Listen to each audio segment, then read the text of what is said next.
मुंबईच्या सरळ रस्त्यांवरून काळी BMW वेगाने धावत होती आणि त्यातील संगीत आणखी जोरात होते, ज्यामुळे ते सर्वजण तल्लीन झाले होते. चारही निश्चिंत आत्मे त्यांच्या आयुष्यातील आनंदाच्या क्षणांमध्ये मग्न होते. साहिल गाडी चालवत होता. जर त्याला काही बोलायचे जरी झाले तरी तो तिघांनाही आपला मुद्दा कळवण्यासाठी मोठ्याने ओरडायचा, कारण जोरात संगीत चालू असल्यामुळे त्याचे बोलणे ऐकू येत नव्हते. त्यांच्यापैकी तो एकमेव समजूतदार दिसत होता. बाकीचे सर्वजण मद्यपान केलेले होते. कारण त्याला गाडी चालवावी लागणार होती आणि गाडी चालवताना तो कधीही मद्यपान करत नव्हता.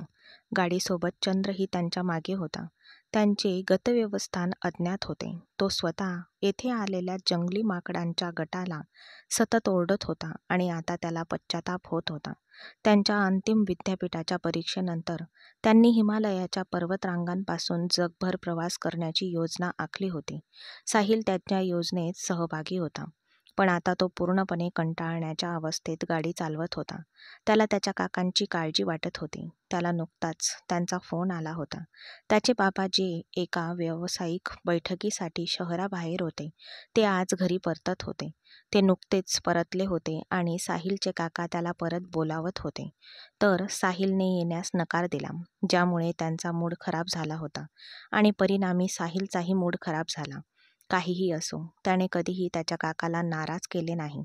तो गाडी मागे वळवण्याचा विचार करत होता.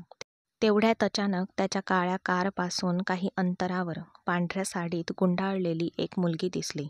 साहिलने ब्रेक दाबला. गाडी पांढऱ्या साडीत असलेल्या मुलीपासून काही इंच अंतरावर थांबली. त्याचा राग आता आकाशाला भिडल्यासारखा वाटत होता. "काय रे?"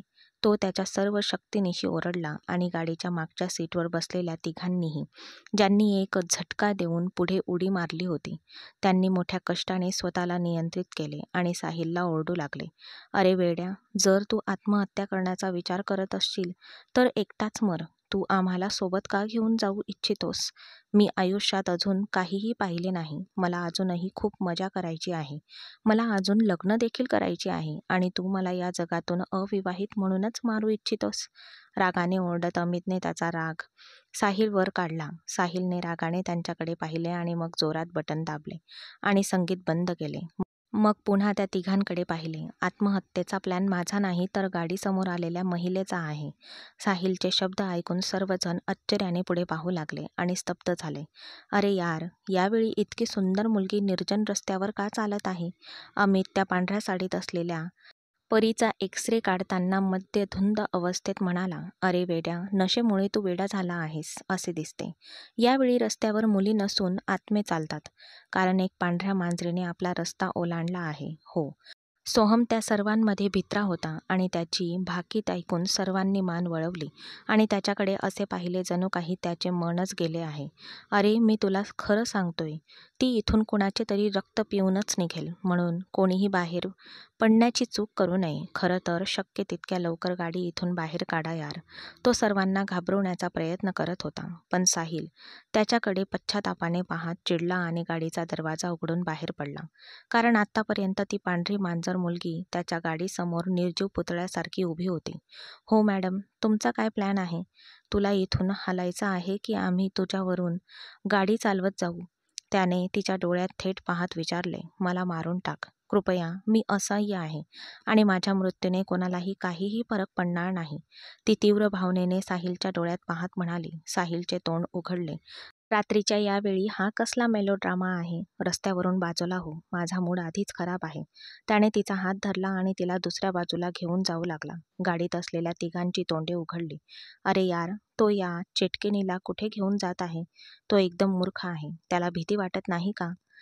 तुला असं वाटतंय का की तो थरथर कापत आहे? देवासाठी मला तुमच्यासोबत घेऊन जा, नाहीतर चौधरीचे लोक मला मारतील." ती मुलगी आता मरण्याचा इरादा सोडून साहिलला तिला सोबत घेऊन जाण्याचा आग्रह करू लागली. "काही वेळापूर्वी तिला मरायचे होते आणि आता तू माझ्यासोबत जाण्याबद्दल बोलत आहेस? तू एक विचित्र मुलगी आहेस. माझा वेळ वाया घालवत आहेस. इथून निघून जा. गाडीत जागा नाहीये. मी तुला कुठे बसवू? मी तुला माझ्या डोक्यावर घेऊन जाऊ का?" त्याने तिच्याकडे दुर्लक्ष केले आणि मागे वळला आणि ती त्याच्या मागे धावली आणि अचानक त्याच्या पाया पडली आणि त्याच वेळी तिने त्याचा एक पाय घट्ट धरला. तुमच्या गाडीत एक सीट रिकामी आहे, मला माहीत आहे. कृपया मला मदत करा. वेळ आल्यावर मी तुम्हाला उपयोगी पडेल. तिचे काळेभोर केस साहिलच्या पायावर पडत होते. तो एका विचित्र परिस्थितीत होता. पहिल्यांदाच एखाद्या मुलीने आपला स्वाभिमान बाजूला ठेवून अशा प्रकारे एखाद्या मुलाकडे मदत मागितली होती. रात्रीच्या त्या निर्जीव रस्त्यावर त्याचे मन काम करत नव्हते. अचानक अमित दार उघडून बाहेर पडला. हे दृश्य त्याच्यासाठी अविश्वसनीय होते. तो नेहमीच उथळ माणूस होता. साहिलच्या पायाजवळ इतकी सुंदर मुलगी होती. अमितच्या हृदयात काहीतरी झाले. अरे, तू त्याच्याकडे मदत का मागत आहेस? तो दगडाचा बनला आहे. मला सांग, काय झालंय? तुला कोणत्या प्रकारची मदत हवी आहे? आम्ही तुला मदत करू. तो त्याच्या चेहऱ्यावर सहानुभूती दाखवत म्हणाला. ती मुलगी फक्त एका नजरेने कोणालाही भान हरवायला लावण्यास पुरेशी होती. मी तुला फक्त लिप देण्याची विनंती करत आहे. मी पूर्णपणे असह्य आहे. माझ्या मागे गुंड आहेत.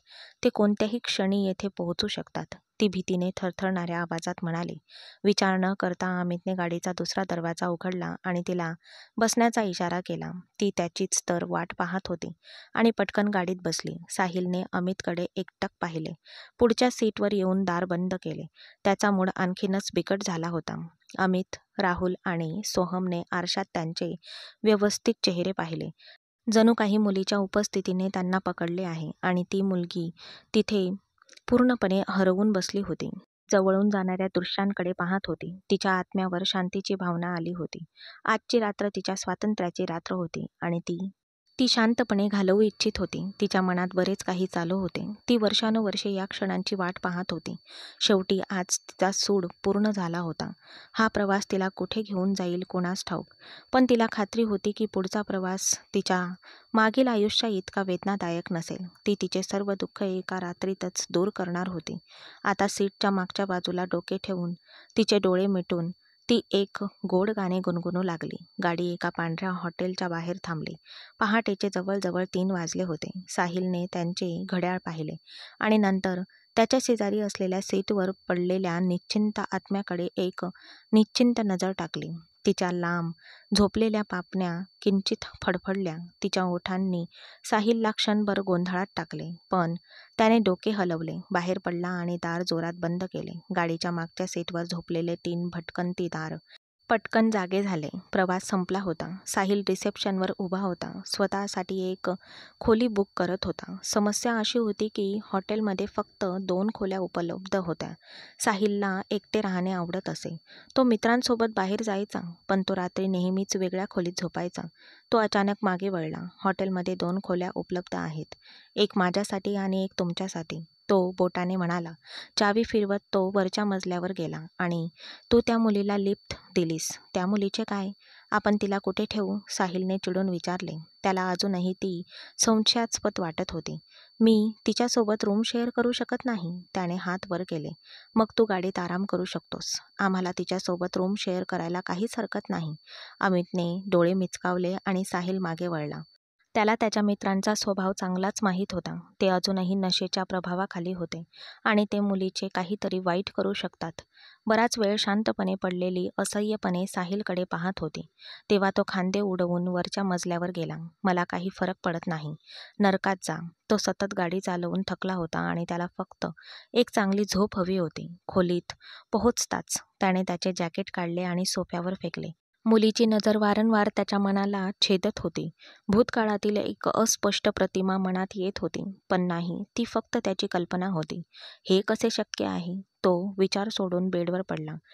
त्याचे मन आता विचार करण्याच्या स्थितीत नव्हते. थोड्या वेळाने खोलीत त्याचा घोरण्याचा आवाज येऊ लागला. ते तिघेही मुलीभोवती बेडवर बसले होते आणि तिच्या सौंदर्याचे कौतुक करण्यात मग्न होते. ते सर्व श्रीमंत बिघडलेले राजे होते. महिलांसोबत रात्र घालवणे हा त्यांचा आवडता मनोरंजन होतं. साहिल त्यापैकी एक होता, पण त्याची आवड खूपच उच्च होती.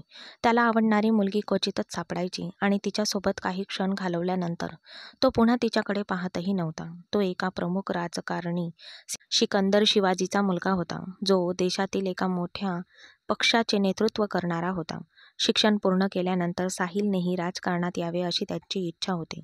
त्याला त्याच्यासोबत काम करायचे होते. पण साहिलला राजकारणात रस नव्हता. फक्त त्याच्या वडिलांमुळेच तो गप्प राहिला आणि त्याने अजून काहीही उत्तर दिले नव्हते.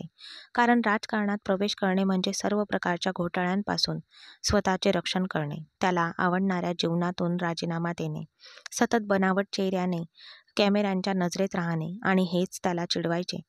त्याला ढोंग अजिबात आवडत नव्हते. तो जसा आहे तसाच राहावा असे त्याला वाटत होते.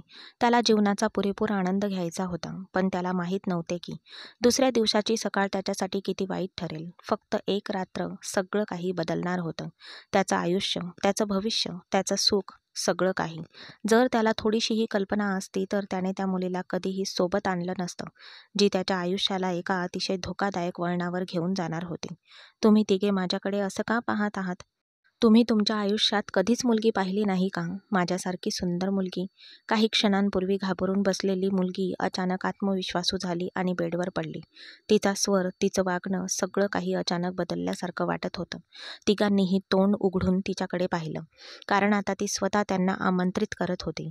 तुम्हा सर्वांना मी थोडा वेळ आनंदी करावे असे वाटत असेल ना तुम्हाला, बरोबर?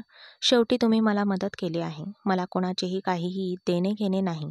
पण आधी माझ्यावर एक उपकार करा, जेणेकरून मी एकाच वेळी तुम्हा तिघांनाही आनंदी करू शकेन, ती खेळकरपणे म्हणाली आणि अमितने खोडकरपणे डोळे मिचकावले आणि त्या दोघांकडे पाहिले, ज्यांची वेळ रंगीत होणार होती.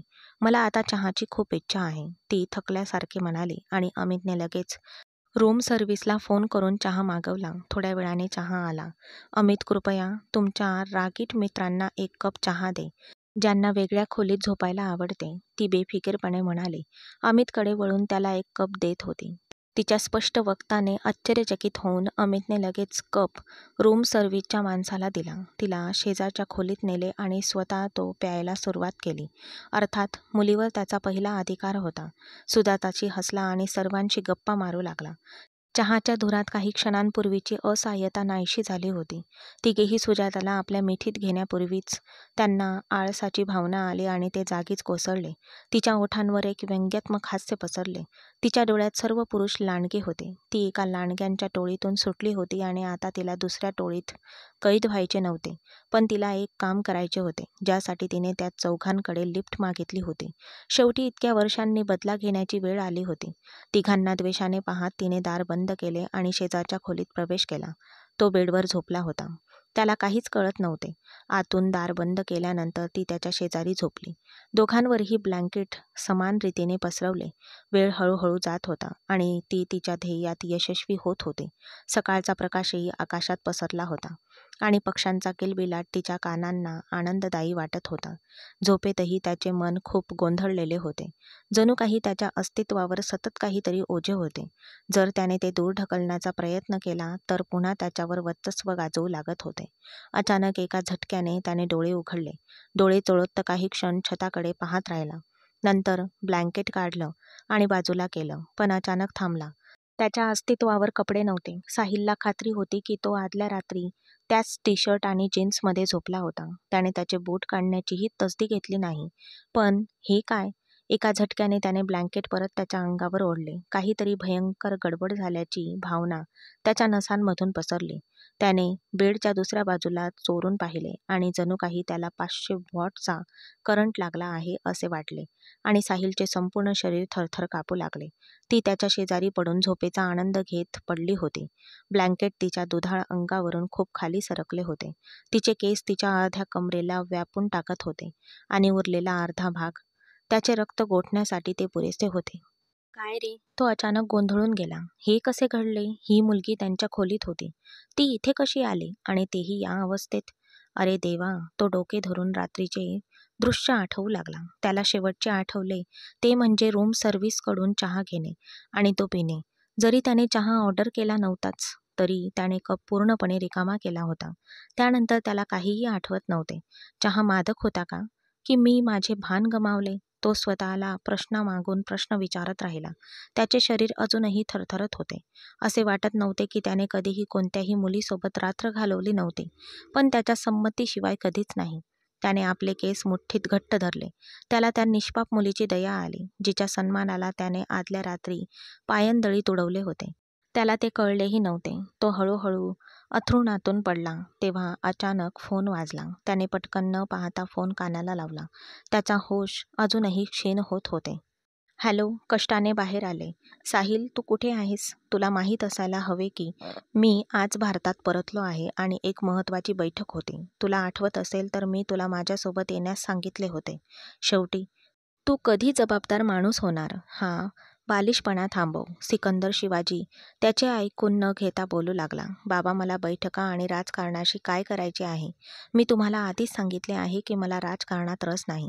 तो कुजबुजला. त्याच्या डोळ्याच्या कोपऱ्यातून त्याने त्याच्या शेजारी पडलेल्या मुलीकडे पाहिले.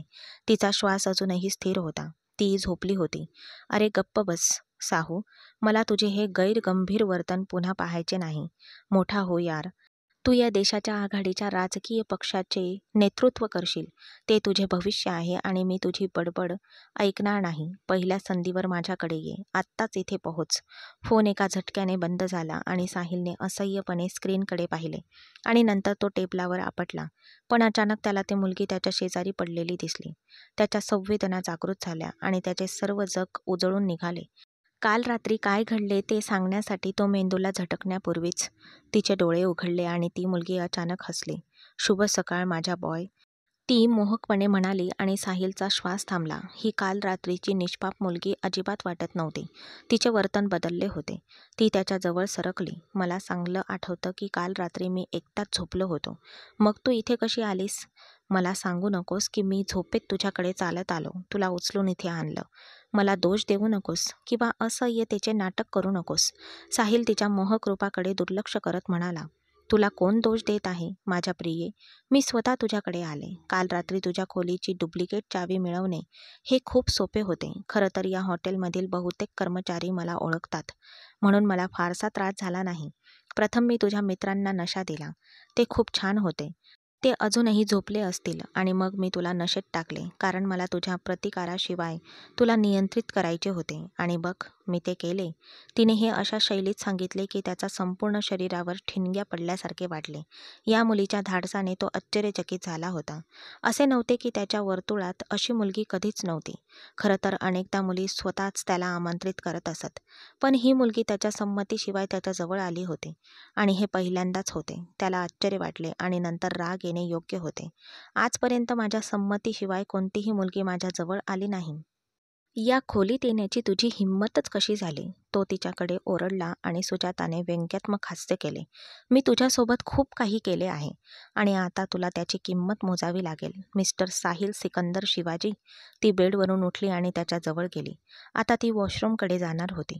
त्याचे शरीर थरथर कापू लागले. तुला काय म्हणायचे आहे? तुला माझ्याकडून काय हवे आहे? मी तुझे काय नुकसान केले आहे? खरं तर माझ्या आयुष्यात मी तुला पहिल्यांदाच भेटलो आहे. तू खरं सांगतोयस? हो, तू मला पहिल्यांदाच भेटलास, पण मी खूप दिवसांपासून तुझ्या मागे आहे.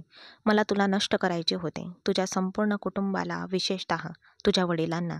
तुझ्या वडिलांनी मला नष्ट केले आणि तू त्याची सर्वात मोठी कमजोरी आहेस.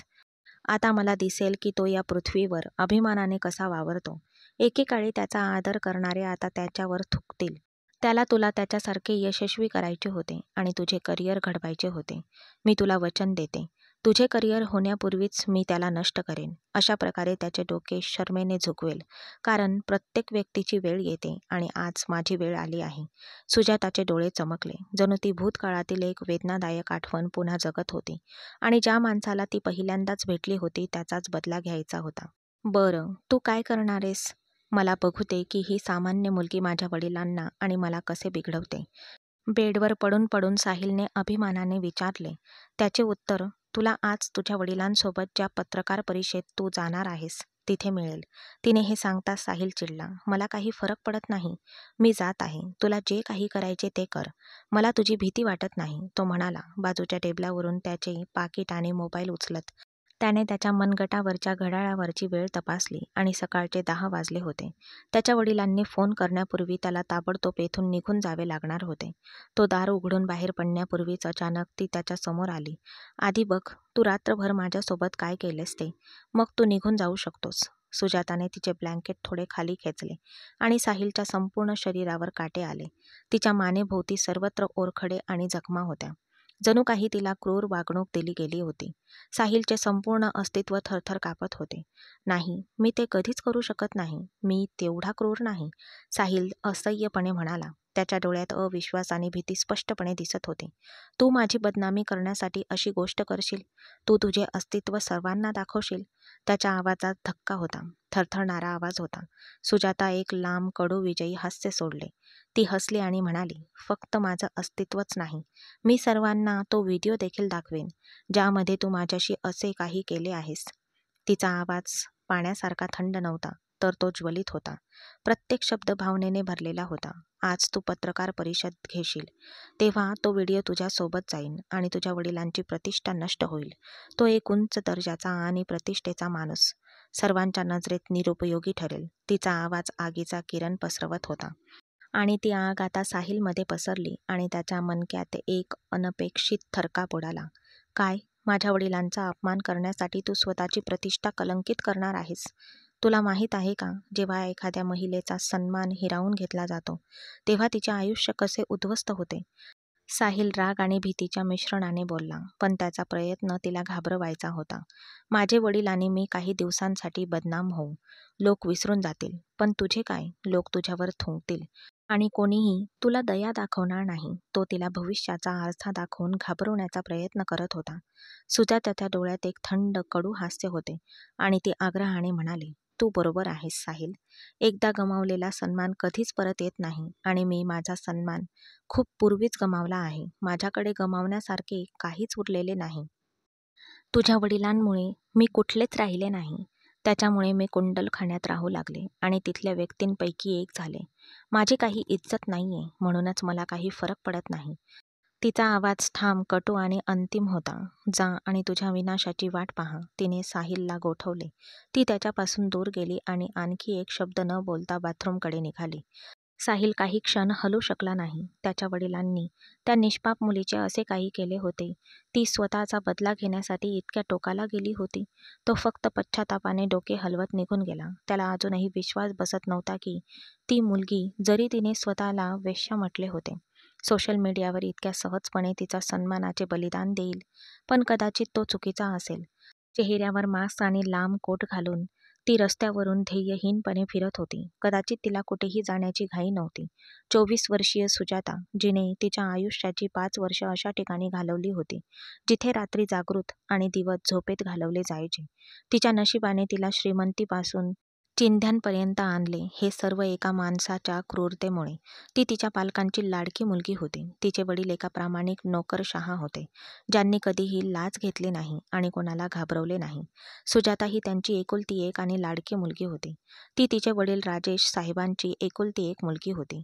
त्याला तिच्यावर खूप प्रेम होते. ती अजून शाळेत होती, पण तिची स्वप्ने आधीच उदात्त होती. तिला तिच्या वडिलांप्रमाणे प्रामाणिकपणे उच्च पद मिळवायचे होते. तिची आई सीमाताई एका शाळेत शिक्षिका होती. त्या त्यांच्या आयुष्यात खूप आनंदी आणि स्वावलंबी होत्या. राजेश साहेब ऑफिसमधून परतल्यावर तिला नेहमीच भरपूर चॉकलेट आणत असत, कारण तिला चॉकलेट्स खूप आवडत असत. एके दिवशी जेव्हा राजेश साहेब घरी परतले तेव्हा सुजाताने त्यांना मिठी मारली. बाबा, शुक्रवारी माझा वाढदिवस आहे. यावेळी तुम्ही आणि आई समुद्रकिनारी जाऊन तिथे माझा वाढदिवस साजरा कराल, असे तुम्ही मला वचन दिले होते. या वाढदिवशी तुम्ही कामावरून लांब रजा घेणार आणि आपण सहलीला जाऊ, असेही तुम्ही मला वचन दिले होते. तुम्ही तुमचे वचन विसरले नाहीत ना? ती प्रेमाने म्हणाली. राजेश साहेबांनी तिला हळुवारपणे बाजूला ढकलले आणि म्हणाले, माझ्या प्रिय बाहुली, मला सगळं आठवतंय. तू सांगशील तसं मी करेन. त्याने तिच्या गालावर थाप मारली आणि सुजाता थोडी काळजीत पडली होती.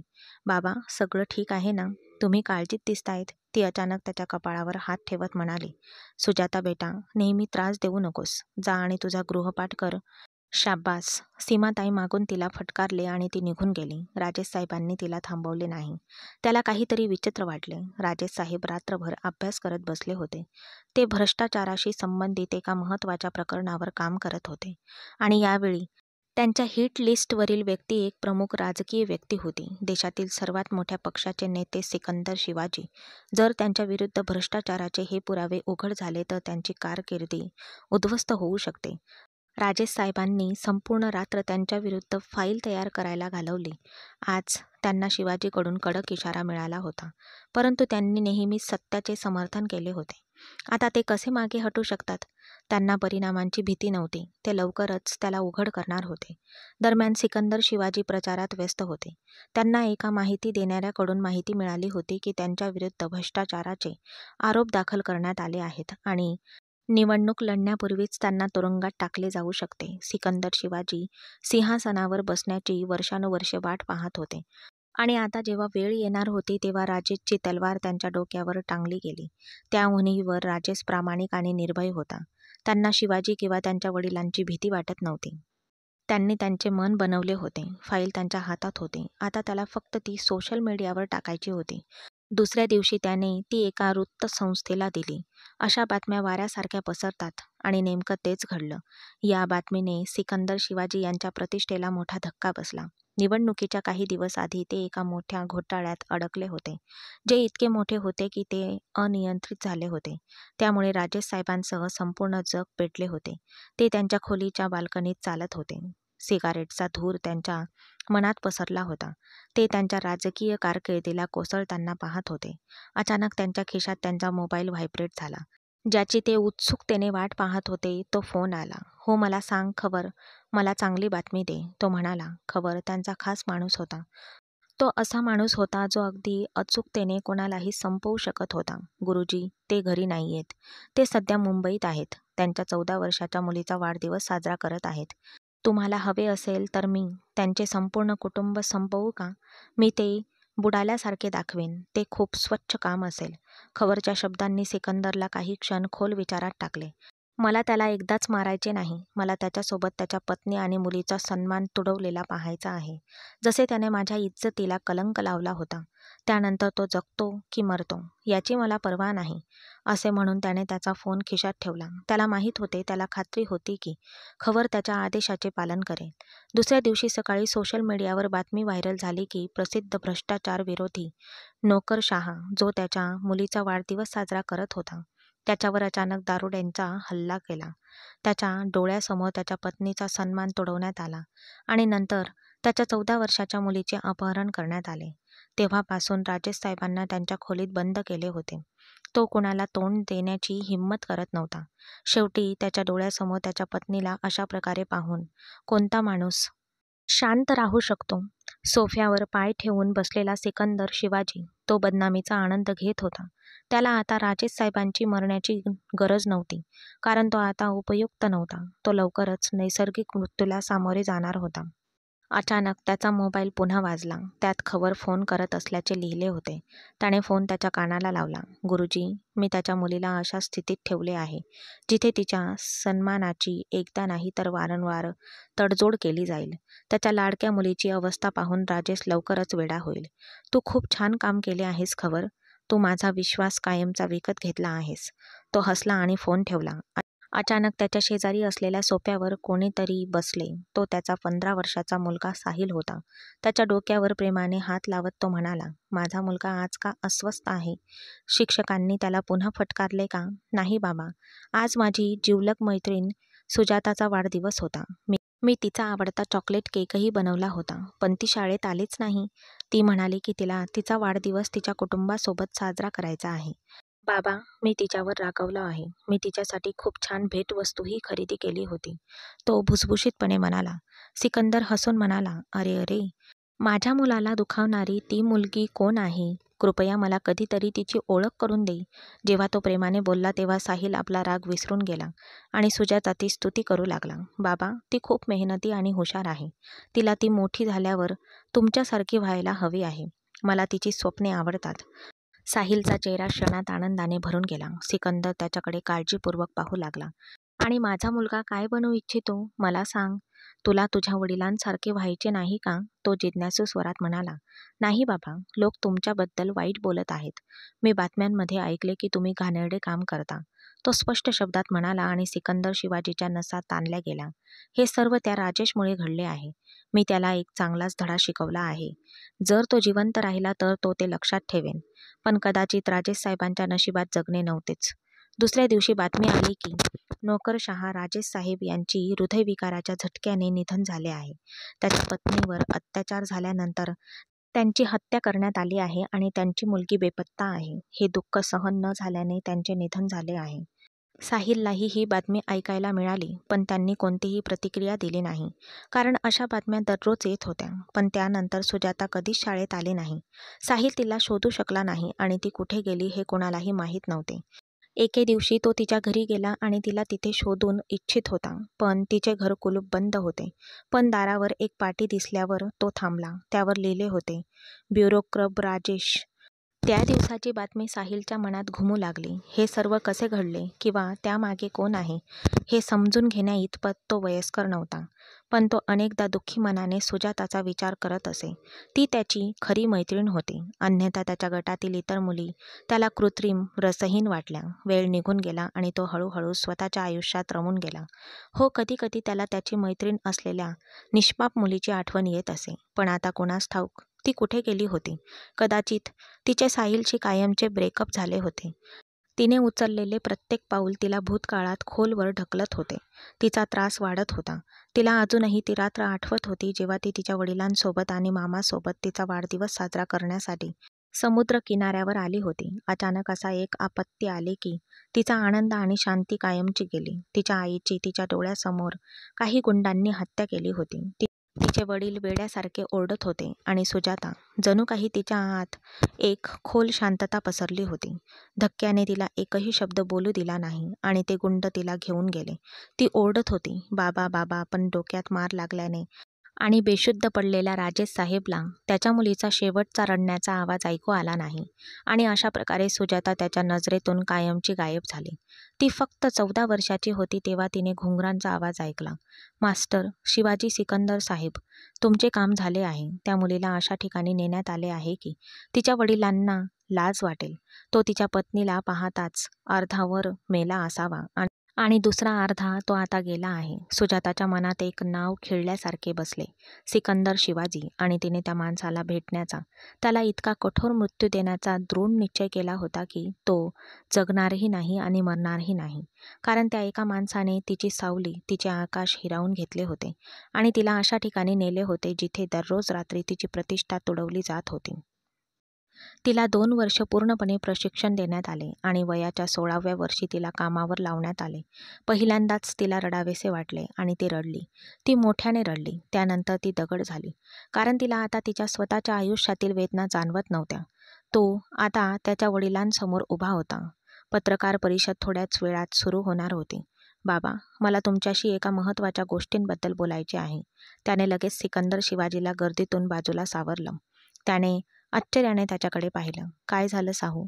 पत्रकार परिषद थोड्याच वेळात सुरू होईल आणि तुला आता बोलायचे आहे? तो थोडा चिडला. बाबा, कृपया एकदा माझं धीराने ऐका.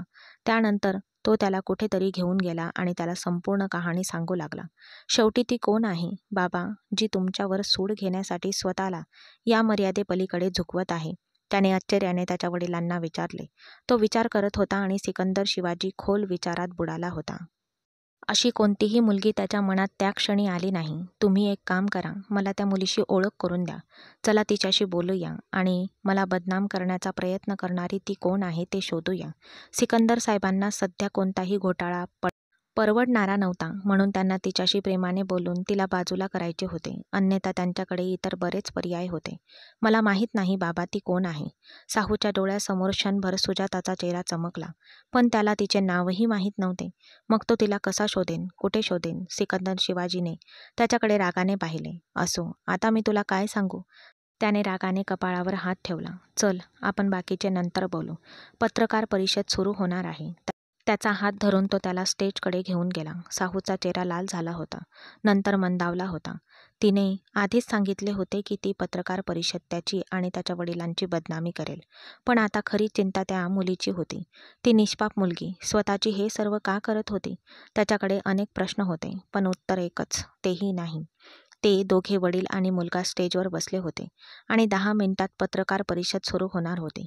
तेवढ्यात त्याचा मोबाईल फोन वाजला. त्याने पाहिले आणि पहिले तो एक व्हिडिओ मेसेज होता. सुरुवातीला साहूने त्याच्याकडे दुर्लक्ष करण्याचा प्रयत्न केला, पण व्हिडिओ मेसेज एका अनोळखी नंबरवरून येत होता आणि नंतर सुजाताकडून आलेली धमकी त्याच्या लक्षात आली. याचा विचार करत तो बाजूला गेला आणि त्याच्या वडिलांना तो व्हिडिओ दिसू नये म्हणून फोन त्याच्यासमोर धरला. मग त्याने व्हिडिओ प्ले केला. व्हिडिओ प्ले होऊ लागताच हॉटेलच्या बेडरूममधील दृश्य प्ले होऊ लागले आणि साहूचे डोळे आश्चर्याने विस्फारले. ती मुलगी खरोखर सुडाच्या आगीने वेडी होती. ती स्वतःचे असे वाईट कसे करू शकते? त्या रात्रीचे प्रत्येक दृश्य त्याच्या डोळ्यासमोरून चमकू लागले. तो बेशुद्ध नव्हताच, पण तो निश्चिंत एका नशेमध्ये होता आणि तो तिच्यावर पूर्ण तीव्रतेने वर्चस्व गाजवत होता. साहू सकाळी चहाच्या नशेमुळे विसरलेल्या सर्व गोष्टी पाहत होता. अचानक त्याचे डोळे आश्चर्याने विस्फारले. त्याची नजर सुजाताच्या कमरेच्या उजव्या बाजूला गेली. तिथे एक छोटीशी कापल्याची खूण होती. त्या खुणाकडे पाहून साहू स्तब्ध झाला. नाही, अजिबात नाही. अरे देवा, अजिबात नाही. मग तो भूतकाळात हरवून गेला. त्याला अजूनही आठवते की त्याचे शाळेचे दिवस होते. दोघेही वर्गात लवकर प्रवेश करत होते.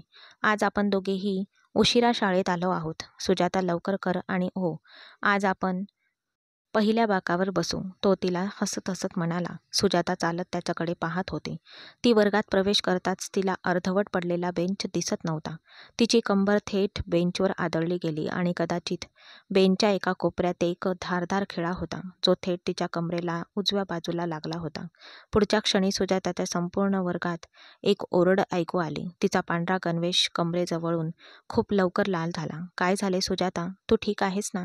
साहिल काळजीत पडला. म्हणून तो पटकन तिच्या जवळ धावला आणि त्याने सुजाताच्या कमरेला स्पर्श करताच त्याला दिसले की त्याचा हात रक्ताने लाल झाला आहे.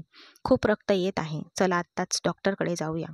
कोणत्याही विद्यार्थ्याकडे किंवा शिक्षकाकडे न पाहता तो सुजाताचा हात धरून लगेच बाहेर पळाला. आता सुजाताला वेदना सहन करणे कठीण होत चालले होते. ड्रायव्हर काका तिथे होते, जे दोघांनाही शाळेत सोडण्यासाठी आले होते. साहिल तिला दररोज शाळेत घेऊन जात असे. जेव्हा साहिल तिला पिक करत असे तेव्हा ती तिच्या घराजवळील बस स्टँडवर उभी असायची. पण साहिलने तिला हे कोणालाही सांगण्यास मनाई केली होती. तो म्हणायचा की आपण दोघेही चांगले मित्र आहोत, पण कुणालाही सांगू नकोस. तुला बसमध्ये अशा प्रकारे धक्के खाताना जात मी पाहू शकत नाही. पुढच्या अर्ध्या तासानंतर ते हॉस्पिटलमध्ये बसले होते. एक जखम आहे, खूप रक्त वाहत आहे, आपल्याला 2 टाके लावावे लागतील. डॉक्टरांचे बोलणे ऐकून सुजाता आणखी जोरात रडू लागली. नाही, मला ते नको आहे, खूप दुखते. साहिल तिच्याजवळ काळजीत बसला होता. बघ सुजाता, हे महत्त्वाचे आहे. तुझे खूप रक्त गेले आहे. शाब्बास, टाके करून घे. पण रडत रडत ती नकारात मान हलवू लागली. साहिल तिच्याजवळ बसला होता. एक काम कर, माझा हात घट्ट धर. आता दुखणार नाही. त्याने त्याचा डावा हात सुजाताच्या उजव्या हाताच्या जवळ नेला. सुजाताने पटकन त्याचा हात दोन्ही हातांनी पकडला आणि दुसऱ्या क्षणी तिची स्वतःची भीतीदायक ओरड हॉस्पिटलमध्ये घुमली. तू लवकरच बरी होशील. याचा अर्थ ती मुलगी दुसरी तिसरी कोणी नसून सुजाता होती. साहिलला आता एका दरीतून त्याचा स्वतःचा आवाज ऐकू आला. तो खून स्पष्टपणे ओळखू शकत होता. ती तीच खून होती. 10 वर्षापूर्वी शाळेत सुजाताला झालेली ती जखम म्हणजे ती सुजाता होती. अचानक साहिलला सगळं आठवलं. सुजाताच्या वडिलांच्या मृत्यूचा विचार मनात आला. मग त्याला आठवले की लोकांनी त्याच्या वडिलांवर वाईट माणूस असल्याचा आरोप केला होता. तो तिथे स्तब्ध बसला होता. तेवढ्यात त्याचा मोबाईल फोन वाजला. त्याला खाली आणखी एक मेसेज चमकताना दिसला. तुमच्याकडे फक्त 5 मिनिटे आहेत. साहिल सिकंदर शिवाजी. पुढच्या 5 मिनिटात हा व्हिडिओ त्या परिषदेत प्ले केला जाईल आणि मग तुम्ही आणि तुमचे वडील काहीही करू शकणार नाहीत. त्याला माहीत होते की सुजातानेच संदेश पाठवला आहे. त्याला कोणत्याही किमतीत सुजाताला थांबवायचे होते. त्याला आता स्वतःची किंवा त्याच्या वडिलांची पर्वा नव्हती, पण तो ते कसेही हँडल करू शकत होता. तो सुजाताला इतर कोणासमोरही अपमानित होऊ देऊ शकत नव्हता, कारण तो वर्षानुवर्षे तिला वेड्यासारखा शोधत होता. ती त्याचे प्रेम होते. त्याने लगेचच त्याचा मोबाईल फोन कानाला लावला आणि पत्रकार परिषद मागे सोडून निघून गेला. साहिल सिकंदर शिवाजी साहेब. मागून एक मंद आवाज आला, पण तो आधीच निघून गेला होता.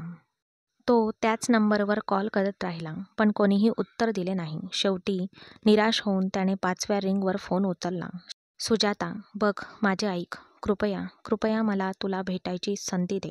मी तुला खूप महत्त्वाचे काहीतरी सांगू इच्छितो.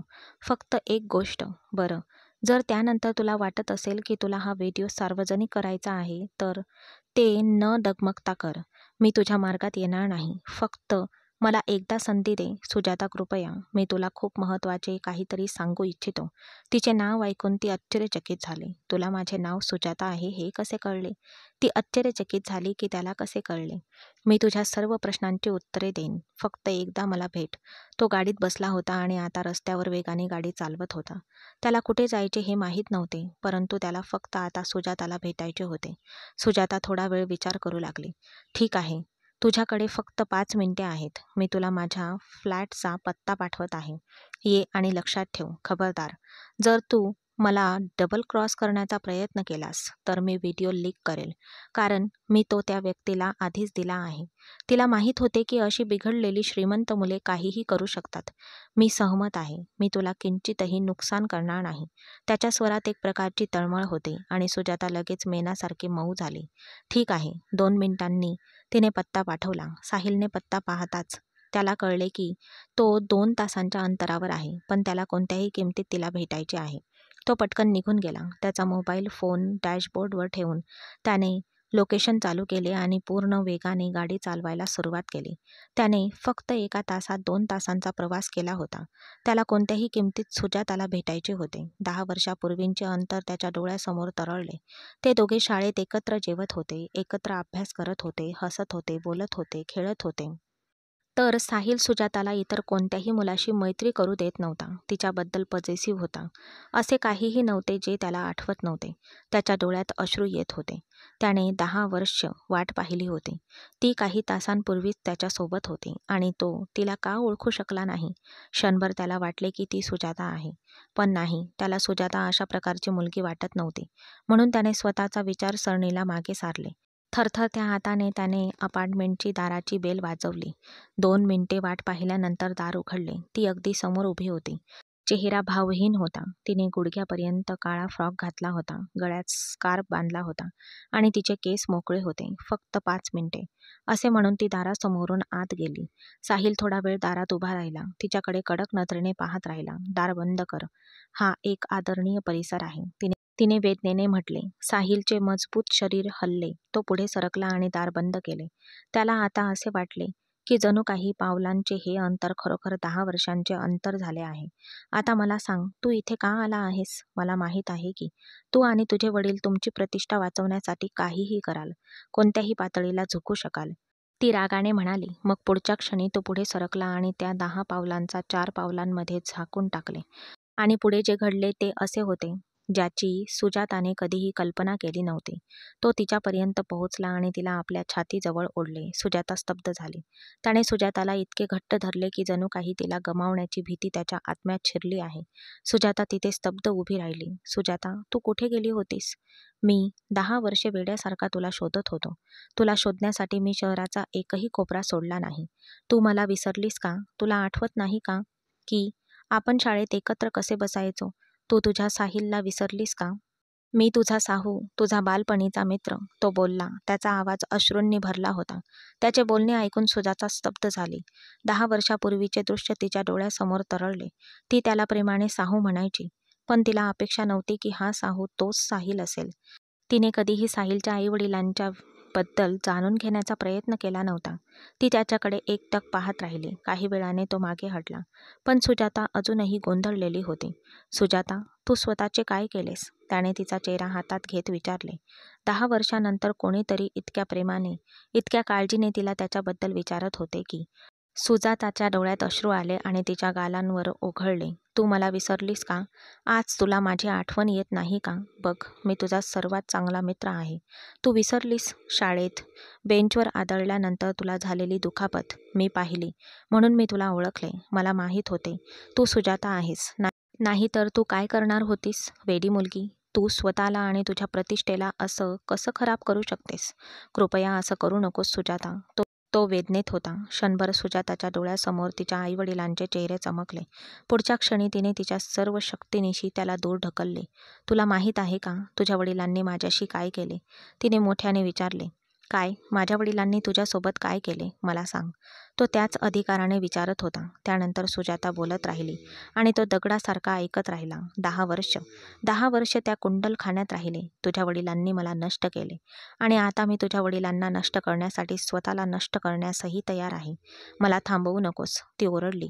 साहिलच्या मनात ठिणग्या उमटल्या. त्याचे वडील एका 14 वर्षाच्या मुलीवर बदला घेण्यासाठी इतके खाली झुकतील अशी त्याला अजिबात अपेक्षा नव्हती. तो गर्जना करत होता. त्याच्या डोळ्यातून अश्रू वाहत होते. तो काही मिनिटे काहीही बोलला नाही. सुजाताने त्याला दिलेली 5 मिनिटे बराच काळ लोटली होती. बराच वेळानंतर त्याचे मन खवळले. मी तुला वचन देतो सुजाता, मी तुझ्या सर्व दुःखांचा बदला घेईन, पण कृपया तो व्हिडिओ सार्वजनिक करू नकोस. तू माझे प्रेम आहेस म्हणून कोणत्याही पुरुषासमोर तुला असे पाहणे मला सहन होत नाही. वेडी मुलगी, तो असहाय्यपणे ओरडला आणि प्रेम हा शब्द सुहानाच्या कानात भाल्यासारखा घुसला. तिला धक्का बसला. कोणीतरी तिच्यावर प्रेम करू शकते ही कल्पनाच अविश्वसनीय होती.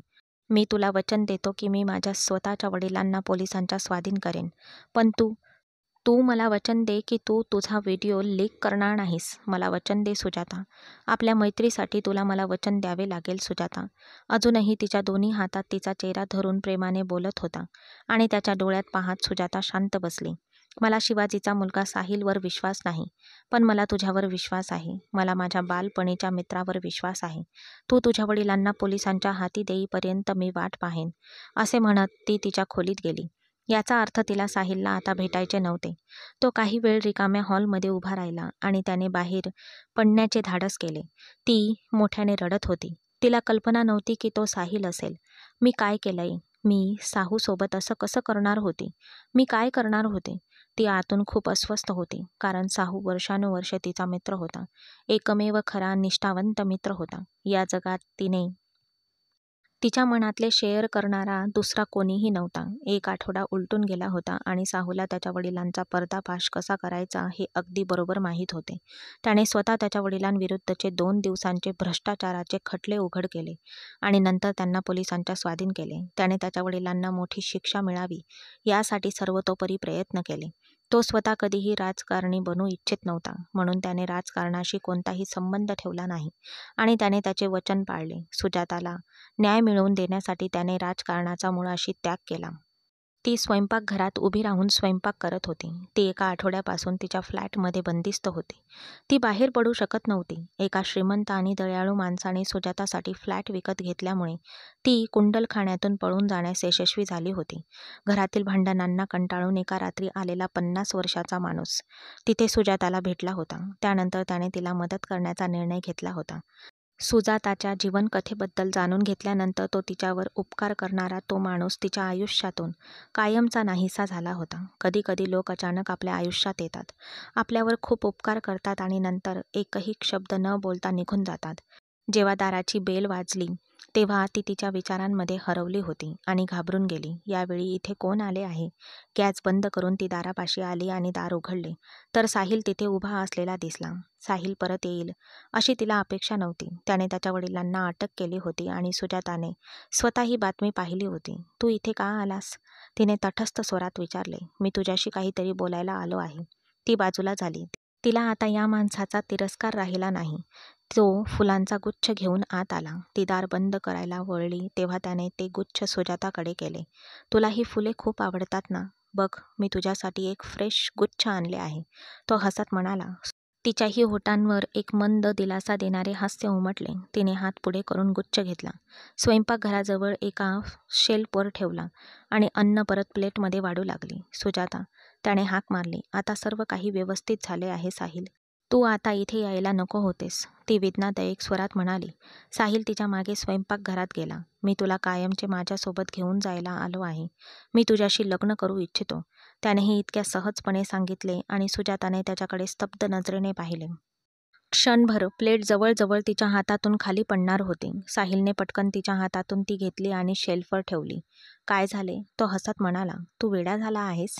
तुला माहीत आहे का मी 10 वर्षापासून कुठे राहत होते आणि किती पुरुषांनी मला स्पर्श केला आहे? तू वेडा झाला आहेस साहिल. मी तुझ्या लायक नाहीये. मी तुझ्या लायक नाहीये. हो, इथून निघून जा. देवासाठी पुन्हा इथे येऊ नकोस, ती अत्यंत वेदनेने म्हणाली होती.